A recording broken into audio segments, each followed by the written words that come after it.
Martin Luther King was a vociferous opponent of right-to-work laws. One of his quotes is something like, right-to-work laws create no rights and no work. And yet it's called a right-to-work law. You know, right-to-work laws don't give you a job guarantee.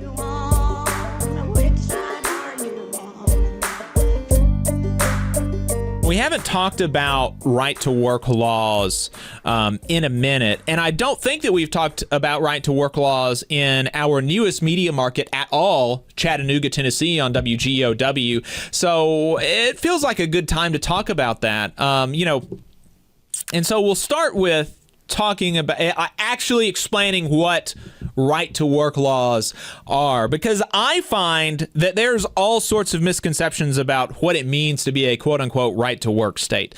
There are people that think being a right-to-work state means that your employer can fire you for any reason or no reason at all. That's not true. That is what that policy is at-will employment, which is every state in the country except for, I think, Montana. I think Montana has some just cause protections in their law, and they're not an at-will state. But every other state in the country, except for maybe some individual industries, I think New York City just passed a just cause protection for fast food workers. But generally speaking, the default in the United States of America is at-will employment, which does mean that you can be fired for any reason or no reason at all, which is bad, I think. Any reason or no reason at all, unless it violates another law, right? So you still, even in at-will states, which are, again, basically every state in the country, even in at-will states, you can't be fired for discriminatory reasons. You can't be fired for reasons related to your union support, right? Supposedly, you can't be fired for it's illegal if that's done. But any other reason than illegal reason, or for no reason at all, you can be fired in at-will states.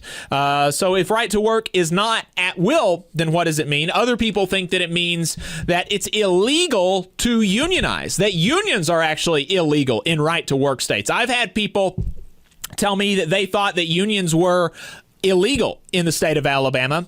That's also not true. The state of Alabama actually has the highest union density rate in the Southeast, double the density rate of Georgia. And so there are hundreds of thousands. There are millions of workers in the South, and the South is all right to work, I believe. I believe all states in the South are right to work states. There are millions of workers across the South that are in unions. So right to work can't mean that it's illegal to unionize. And so if it's not at will employment, it's not illegal to unionize. What does right to work mean? Right to work, all that it means is that the state intervenes in private contract negotiations between the employer and the workers who negotiate as the union, and says that employer and worker, you cannot agree to have what is called a union security clause in your contract. You cannot agree in a private negotiation to have a clause in the contract that says, as a condition of your employment in this establishment, you must either pay dues to the union or pay an agency fee, pay for the representation that the union provides. Even though the union, by federal law, is required to represent everybody in a workplace where they have where they've won a union election. If you're in the private sector, you win a union election. The union is then required by federal law to represent every single person, whether they're a member or not. Okay, that's the law. And despite that being the law, right to work states say that the union and the employer cannot agree to have a representation fee as a condition of employment, despite the fact that employers can impose all sorts of other costs on their workers for the privilege of being employed. They can impose requirements such as uniforms without providing the uniforms. I had to do this when I was at a restaurant. I had to buy my own non-slip shoes to work in the restaurant. I had to buy my own black pants to work in the restaurant. I had to buy the restaurant branded t-shirts to work at the restaurant. That's crazy.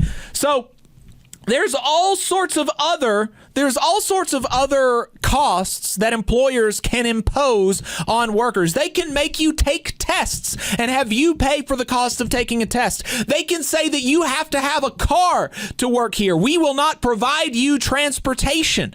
You have to either have your own car or you have to pay the bus fee. There's all sorts of costs. Maybe you have to pay for parking in the parking lot to work at your job. There's all sorts of costs that employers can impose upon their workers for the privilege of working at that corporation. But with respect to unions, the state, in right-to-work states, then comes in between the private negotiations of the union and the employer and says, this one particular fee cannot be imposed as a condition of employment. And so they will, proponents of right-to-work laws say that there are a few reasons for this. One reason that they say is because they say that it's important for the protection of freedom of speech. Because maybe you as an individual worker don't agree with your union on this, that, or the third thing. And so you should not be required as a condition of your employment to support the speech of the union. Hey, 5 seconds. Just wanted to say that this is only possible because of our donors. If you want to see more of this, then consider donating yourself at tvlr.fm/donate. And well, there are two responses to that. One response to that is that the representation fees are the only things that can be legally imposed, and those have that is the percentage of the dues that go to non-political activities, right? So some portion of your dues don't go to political contributions to candidates, but they may go to lobbying efforts, and so that's considered political spending. And so the union calculates the percentage of dues that are spent on political things versus representation. And so the representation fee is the only thing that people can be forced to pay for in collective bargaining states. And but maybe you disagree with a bargaining position that the union takes, and so you shouldn't be forced to support that with your dollars. Well, that's silly, because the second response to the free speech argument is that the value that you create for your employer, which then goes into the employer's profits, can be used by the employer in any sort of way, any way that they want, right? I mean, Hobby Lobby spends millions of dollars a year on conservative politicians, donates millions of dollars to conservative politicians and conservative causes. All sorts of corporations make all sorts of political contributions, including utilities, right? And utilities are corporations that you have to pay to get electricity and water, right? I mean, in the state of Alabama, people outside of the TVA service area, you have to get your power basically from Alabama Power, and yet Alabama Power doesn't even have to calculate the percentage of the utility rates that people pay that goes to political contributions, and say that people who don't agree with our political program only have to pay a certain percentage of their utility bill so that they don't have to contribute to our political program. Why is that? Right? Why do I, as an Alabamian, have to contribute to Alabama Power's political program? Right? If representatives cared about free speech, they would be looking at all of these other ways that workers or consumers are forced to fund the political programs of employers, of bosses, of corporate entities. Right? But they're not concerned about any of that, because all that right to work is, the only reason that it's a policy that's law in so many states in this country, is to undermine worker power, right? Because there's no other organization. There's no other organization for which you have this specific carve out other than unions. right? And so it is specifically to undermine worker power, specifically to make it so that unions have a more difficult time funding their operations, right? And so if you're in a quote-unquote right-to-work state, a union, even if it has 90% density, that's 10% less that they have to work with paying for lawyers to fight the bosses, with paying for organizers to bring in more people and increase their market share, right? It makes it more difficult to be a union. So that's all that right to work is. It's about undermining the union. And actually, if you look at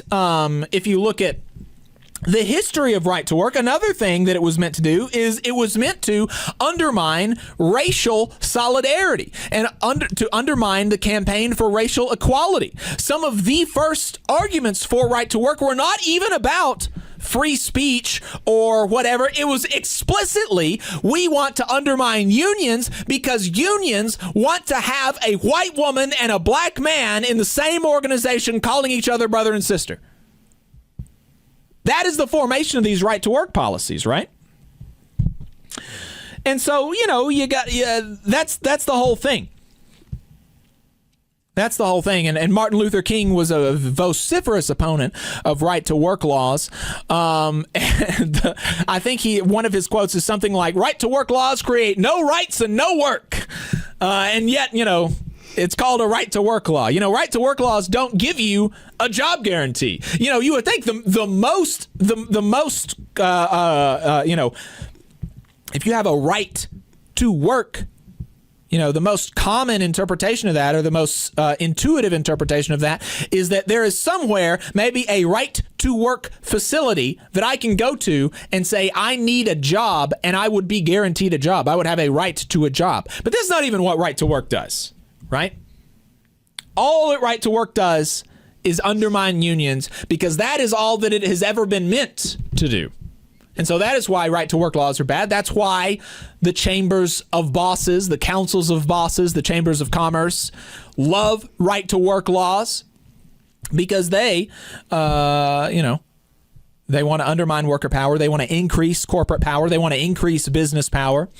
And so there you go. Yeah. If you have any questions about right-to-work laws, we would love to hear from you. The phone number is 844-899-TVLR. That is 844-899-8857. You can leave us a voicemail, and we might respond to it on the next program. But one final thing, and then I want to, Adam, if there's anything else that I've left out, or any other context or color that you want to add to the conversation.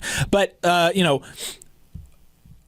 really want to emphasize the fact that right-to-work laws are an intervention in the free market, because what the free market would allow, if let's take a step back and pretend that the free market is a real thing. It's not, but let's pretend it is. If it were a real thing, it would allow union security clauses. It would allow unions and employers to have these clauses in contracts that both parties freely negotiate and assent to, right? Because in collective bargaining states, in non-right-to-work states, it is not actually the law that if workers decide to unionize, then they must contribute to the union. That's not actually the law. That's not actually the law. In collective bargaining states, in non-right-to-work states, the government just takes a step back from the negotiations and says that the union may ask for or may demand that this be in the contract. An employer may agree to it. It's allowed. It's not mandatory. You could have, if you are a union member in a non-right-to-work state and you feel very strongly for some bizarre reason that workers should be allowed to freeload off of the representation of their union without contributing anything at all to it, then you can argue for that, and you can try to not have that clause in your contract, right? It's not a mandate in non-right-to-work states that you have union security clauses. It is simply allowed. The government does not intervene, right? And so having right to work laws is a government intervention in the free market, in private negotiations between two private parties. And it is put forward by people who in other cases pretend that they are for the free market and that, well, even if the free market doesn't have outcomes in this or that instance that you might find preferable, ultimately what the free market decides is okay, and on aggregate, it's going to be the best for everybody. And yet, in this instance, where the free market, unmolested by government intrusion, would allow workers to have a little bit more power, these same free marketeers, these same conservative small government types come in and say, no, you must stop. And the government will force you to stop and disallow this. So right to work laws are big government laws, actually. They're government intrusion on private negotiations. So there you go. Adam, did I miss anything? Well, yeah, Gus mentioned it in the chat, and you alluded to it as well, but I did want to just quote Dr. King here. In our glorious fight for civil rights, we must guard against being fooled by false slogans such as right to work. It is a law to rob us of our civil rights and job rights. Its purpose is to destroy labor unions and the freedom of collective bargaining by which unions have improved wages and working conditions of everyone. Wherever these laws have been passed, wages are lower, job opportunities are fewer, and there are no civil rights. We do not intend to let them do this to us. We demand this fraud be stopped. Our weapon is our vote. And that was Martin Luther King speaking about right to work in 1961. And you can look now at the map and you can see that right to work states, workers are worse off. Wages, benefits, working conditions, safety, across the board. Because when you hurt worker power, when you go after the unions, you ultimately make life worse for working people. The working people who create the tremendous value and profits in the economy. Yep. So there you go. Yeah, and the mechanism by which that happens is that right to work states, unions are disempowered by having less dues money, have less representation fees, so it makes it more difficult to organize more people, and so their share of their market share is lower. And being in a union workplace, increases your wages, increases your wages, increases your benefits, makes your working conditions better. It narrows et cetera. Racial and gender wage gaps. The more unions you have, it means more likely to have health care, right? More likely to have retirement, greater access to paid sick leave, right? So you're probably even going to have a healthier workforce. It's wild. Yep. You just saw a clip from the Valley Labor Report. We are live every Saturday morning from 9:30 a.m. till 12:30 p.m. And we pride ourselves on keeping all of our content free to everybody so that we can talk to as many working folks as possible. If you support the work that we're doing, you think that it's important, you think that it's good, then consider making a monthly contribution to the project, and you can do that on our website, tvlr.fm.